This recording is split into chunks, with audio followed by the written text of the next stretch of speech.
32 units on SWAT looking at a person who had 2,300 with color to say a female Hispanic, and she had stabbed by her boyfriend and hung up. It is the first floor front. There were more than 100 Chicago area fugitives charged with crimes and then fled the area. He was let out on the water was contaminated with vinyl chloride and these other chemicals. Cancer rates in Crestwood are significantly elevated. Did the investigation, we pulled the records, and then that resulted in criminal charges. Because if we're not here, no one else is going to do it. On December 9th, 2008, our readers woke up and they saw a story on the front page about the bankruptcy of Tribune Company, and suddenly we were pondering the question of whether we would exist in the future. That same day, we also carried a story about the federal investigation of Governor Rod Blagojevich and his alleged effort to sell the Senate seat vacated by Barack Obama. We had to solve our economic problems in order for us to do that kind of reporting. That really brought our mission into focus, and that mission was to be the watchdog. We stand up for the community.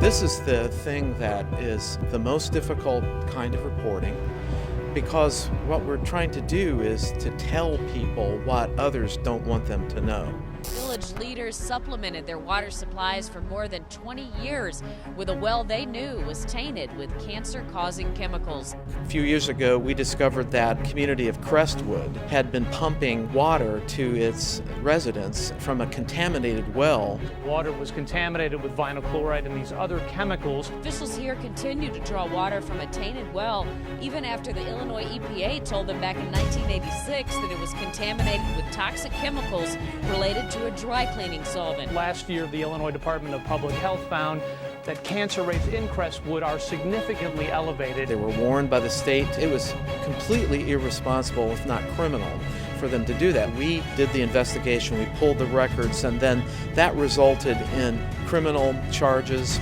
It resulted in state reforms. You lie to the Illinois EPA about toxic air or water pollution, you could go to jail. So it had a very specific meaning to the people of Crestwood, but it resulted in changes that will affect and protect the people across the state.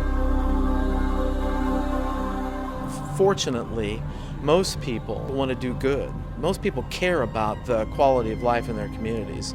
Most people are honest. But as long as there have been human beings on this earth, people have been motivated by self-interest and greed, and unfortunately there's a lot of that out there, and it's crucial for us to be on the side of the scale that tries to end those things.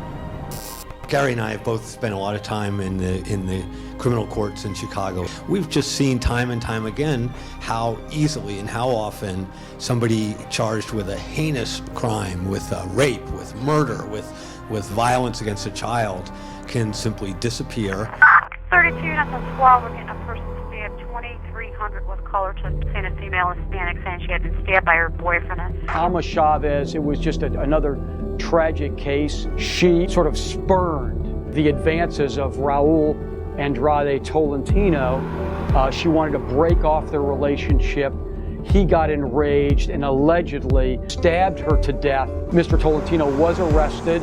He was let out on bond, and then he fled the country. Marks and Jackson pulled records to reveal that there were more than 100 Chicago area fugitives. Law enforcement had an idea of where many of these fugitives were. That was the sort of stunning thing to us, that early on in the process, often days, weeks, or months after, say, a homicide or a rape, somebody came forward to law enforcement and had an exact town, in some cases even an exact address of where the fugitive was located.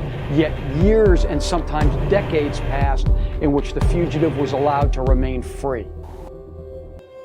So Gary and David went to Mexico, and within a few days had found, I think, 8 out of 9 that they were searching for. Went up and knocked on doors, found them, discovered that they had gone back to their hometowns and they were living openly because there was not the organization or the will to bring them back to justice. So we wrote the series about it and continued to report on it. I think Alma Chavez was the latest one. There have been a number of others that have been apprehended and brought back since then, identifying a problem and showing what should be done to make it right. And only the Chicago Tribune did that.